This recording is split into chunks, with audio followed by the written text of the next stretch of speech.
ಗಂಡ ಹೆಂಡತಿಯ ಜಗಳ ಬಿಡಿಸಲು ಬಂದಿದ್ದ ಮಸ್ತಾನ್ ವಿರುದ್ಧ ಇದೀಗ ಗೌರಮ್ಮ ತಿರುಗಿ ಬಿದ್ದಿದ್ದಾಳೆ. ಅವನಿಗೆ ಶಿಕ್ಷೆ ಆಗಲೇಬೇಕು ಅಂತ ಹಠ ಹಿಡಿದಿದ್ದಾಳೆ. ಅದಕ್ಕೆ ಕಾರಣ ಮಸ್ತಾನ್ನ ನಿಜವಾದ ಮುಖ ಆಕೆಗೆ ಗೊತ್ತಾಗಿರುವುದು. ಅವನೊಬ್ಬ ಸ್ತ್ರೀ ಲಂಪಟನಂತೆ.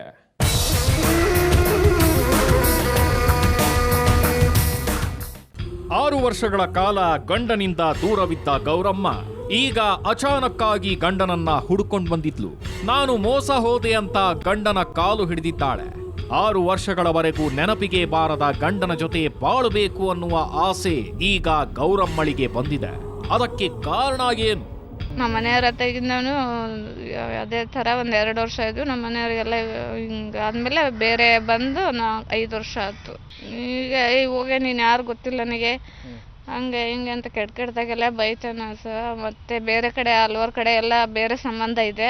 ಅವನಿಗೆ ಬೇರೆ ಯಾವುದು ಸಂಬಂಧ ಇದೆ, ಅದಕ್ಕೆ ಬಿಟ್ಟು ಬಂದಿದ್ದೀನಿ ಅಂತ ಗೌರಮ್ಮ ಈಗ ಹೊಸ ಕತೆ ಹೇಳ್ತಿದ್ದಾಳೆ. 6 ವರ್ಷದ ಹಿಂದೆ ಮಕ್ಕಳು ಮತ್ತು ಗಂಡನನ್ನ ಬಿಟ್ಟು ಹೋಗ್ಬೇಕಾದ್ರೆ ಮಸ್ತಾನ್ ಎಂಥವನು ಅಂತ ನಿನಗೆ ಗೊತ್ತಾಗಿರ್ಲಿಲ್ವಾ ಅನ್ನುವ ಪ್ರಶ್ನೆ ಸಹಜವಾಗಿಯೇ ಕಾಡ್ತಿದೆ. ಹಾಗಂತ ಕೇಳಿದ್ರೆ ಮಸ್ತಾನ್ ಮೇಲಿದ್ದ ನಂಬಿಕೆ ಆವತ್ತೊಂದಿನ ರಾತ್ರಿ ಪೂರ್ತಿ ಹುಸಿಯಾಯಿತಂತೆ. ಕರೆದಾಗ್ಲೆಲ್ಲ ಮಧ್ಯರಾತ್ರಿ ಆದ್ರೂ ಕ್ವಾರ್ಟರ್ಸ್ಗೆ ಹೋಗುವ ಗೌರಮ್ಮ ಮೊನ್ನೆಯೂ ಮಸ್ತಾನ್ ಬಳಿ ಹೋಗಿದ್ದಾಳೆ. ಅಲ್ಲಿ 6 ವರ್ಷದಿಂದ ನೋಡಿರದ ಮಸ್ತಾನ್ನ ಮತ್ತೊಂದು ಮುಖ ಅನಾವರಣಗೊಂಡಿದೆ. ಸರ್, ನಾನು ಹಲವಾರು ದಿನದಿಂದ ಮಸ್ತನ್ ಮನೆಗೆ ಒಂದು ಸ್ವಲ್ಪ ಅವಾಗೆಲ್ಲ ಹಿಂಗೆ ಕರೆಸ್ತಿದ್ನಲ್ಲ, ಹೋಗ್ತಿದ್ದೆ. ಈಗ ಇತ್ತೀಚೆಗೆ ಅವನ ಕ್ಯಾರೆಕ್ಟರ್ ಸರಿ ಇಲ್ಲ ಅಂತ ಬೇರೆ ಕಡೆಗಿಂದ ತಿಳ್ಕೊಂಡೆ ಸರ್. ನಾನು ಹಿಂಗೆ ಮೊನ್ನೆ ಒಂದ್ಸರಿ ಅವ್ರ ಮನೆಗೆ ರಾತ್ರಿ ಹೋಗಿದ್ದೆ. ಟೈಮಿಂಗ್ಸ್ 3 ಗಂಟೆ ಆಗಿತ್ತು ಸರ್, 3:15 ಆಗಿತ್ತು. ಅವಾಗ ಅವ್ರ ಮನೆಗೆ ಹೋಗಿದ್ದೆ ಸರ್. ಅವನು ಬೆಡ್ರೂಮಲ್ಲಿ ಯಾರ ಹತ್ರನೇ ಫೋನಲ್ಲಿ ಮಾತಾಡ್ತಿದ್ದ ಹೆಣ್ಮಕ್ಳ ಜೊತೆಯಲ್ಲಿ.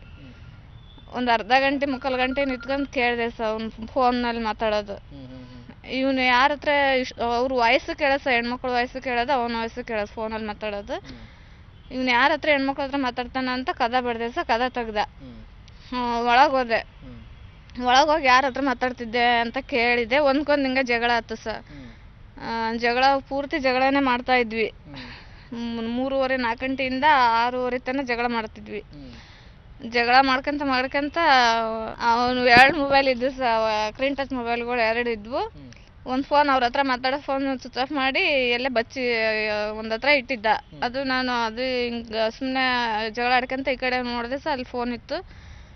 ಅದು ತಗೊಂಡು ನಾನು ತಗೊಂಬಂದೆ. ಅದನ್ನು ನಾನು ತಗೊಂಬರೋದು ನೋಡಿ ಅವನು ಕಸ್ಕೊಳಕಂತ ಬಂದು ಬಂದು ಜಡಿ ಹಿಡ್ದು ಕೊಡೆ ಫೋನ್ ಹಂಗೆ ಹಿಂಗಂತ ಬೈದು, ಕೆಟ್ಟದಾಗೆಲ್ಲ ಬೈದು, ನಾನು ಫೋನ್ ತಗೊಂಡು ಹೋಗ್ತೇನೆ ಹಂಗೆ ಹಿಂಗೆ ಅಂತ ಜಗಳ ಆಡಿದೆ ಸರ್. ಮಸ್ತಾನ್ಗೆ ಈಗ ಈಕೆ ಬೇಡವಾಗಿದ್ದಾಳೋ ಅಥವಾ ಮಸ್ತಾನ್ ಸಾಕು ಅನಿಸಿ ಹಳೆ ಗಂಡನ ಪಾದವೇ ಗತಿ ಅಂತ ಬಂದಿದ್ದಾಳೆ. ಗಂಡ ಎಷ್ಟೇ ಕುಡುಕನಾದ್ರೂ ಆತನ ಆಶ್ರಯ ಬೇಕಂತ ಇವಳು ಗಂಡನ ಪಾದ ಹಿಡಿದಿದ್ದಾಳೆ. ಗಂಡ ತನ್ನನ್ನ ಒಪ್ಕೊಂಡ್ರೆ ಅಷ್ಟೇ ಸಾಕು ಅನ್ನೋದು ಗೌರಮ್ಮಾಳ ಮಾತು. ತನ್ನ ಪಾಪ ಪ್ರಜ್ಞೆಗೆ ಪ್ರಾಯಶ್ಚಿತ್ತವಿದ್ದಂತೆ ಅಂತಾಳೆ. ನಮ್ಮ ಮನೆಯವ್ರು ಕರ್ಕೊಂಡು ಹೋದ್ರೆ ಹೋಗ್ತೀನಿ ಸರ್. ಮತ್ತೆ ಅವ್ರಿಗೆ ಇದಿಷ್ಟೆಲ್ಲ ವಿಷಯ ಗೊತ್ತಾದ್ಮೇಲೆ ಅವ್ರು ಕರ್ಕೊಂಡು ಹೋಗ್ತೀನಿ ಅಂದ್ರೆ ಹೋಗ್ತೀನಿ ಸರ್. ಅವನು ಕೂಡ ಅಷ್ಟೇ, ಎಷ್ಟೇ ಕುಡುಕನಾಗಿದ್ರು ಅವನಲ್ಲಿಯೂ ಹೆಂಡತಿ ಅನ್ನುವ ಭಾವನೆ ಇದೆ. ಅದೇ ಕಾರಣಕ್ಕೆ ಇವತ್ತು ಅವನು ಇವಳನ್ನ ಒಪ್ಕೊಂಡಿದ್ದಾನೆ. ನನ್ನ ಹೆಂಡತಿ ಮಾಡಿದ್ದು ತಪ್ಪೇ ಆದ್ರೂ ಆ ಪೊಲೀಸಪ್ಪನೇ ನನ್ನ ಸಂಸಾರ ಹಾಳು ಮಾಡಿದ್ದಾನೆ, ಆತನಿಗೆ ತಕ್ಕ ಶಿಕ್ಷೆ ಆಗ್ಲೇಬೇಕು ಅನ್ನೋದು ಜಗದೀಶಪ್ಪನ ಆಗ್ರಹ. ನನ್ನ ಸಂಸಾರ ಹಾಳು ಮಾಡಿದಾನ ಅವನು ಎಲ್ಲ ಹೋದವು. ನನ್ನ ಮಕ್ಕಳು ಸಾಕ್ಷಿ. ಇವರಿಗೆ ತಕ್ಕ ಶಿಕ್ಷೆ ಆಗ್ಬೇಕು. ಯಾವ ಥರ ಶಿಕ್ಷೆ ಅಂದರೆ ಜನರ ಮುಂದೆ ಶಿಕ್ಷೆ ಆಗ್ಬೇಕು ಒಂದು. ಆಮೇಲೆ ಇಂಥ ಹೆಣ್ಮಕ್ಳು ಇಂಥವು ಭಾಳ ಆಗಿದಾವೆ ಸರ್. ಇದು ಒಂದೇ ಅಲ್ಲ, ಹಿಂದೂಗಳಾಗಿದ್ದಾವೆ, ಮುಸ್ಲಿಮ್ಸ್ ಆಗಿದ್ದಾವೆ. ಇದು ಒಂದಂತ ತಿಳ್ಕೊಬೇಡ್ರಿ. ಇದು ಒಂದು ನಿಮಗೆ ಪಬ್ಲಿಕ್ ಅಷ್ಟೇ ಅಂತ ತಿಳ್ಕೊಬೇಡ್ರಿ ನೀವು. ಇಂಥವು ಹಲವಾರು ಅದಾವೆ. ಇವನಿಗೆ ಎಲ್ಲವೂ ಅದಾವ. ಇವನಿಗೆ ಒಂದಲ್ಲ, ಇವನು ದಂಧೆ ಅಂದರೆ ಇವನು ಎಲ್ಲವೂ A to Z. ಪೊಲೀಸ್ ಅನ್ನುವ ಪದಕ್ಕೆ ಕಳಂಕ ತರುವ ಎಂಥ ಮಸ್ತಾನ್ ವಿರುದ್ಧ ಈಗಲಾದರೂ ಮೇಲಾಧಿಕಾರಿಗಳು ಕ್ರಮ ತೆಗೆದುಕೊಳ್ಳಬೇಕು. ಇಲ್ಲದಿದ್ದಲ್ಲಿ ಪೊಲೀಸ್ ಅನ್ನುವ ಪದಕ್ಕೆ ಅರ್ಥವೇ ಇರೋದಿಲ್ಲ. ಗಂಡ ಹೆಂಡತಿ ನಡುವಿನ ಕಂದಕಕ್ಕೆ ಗೋಡೆಯಾಗಿ ನಿಂತಿದ್ದ ಈ ಮಸ್ತಾನ್ ಇವರ ಜೀವನದಲ್ಲಿ ಇನ್ನೂ ನೆನಪು ಮಾತ್ರ.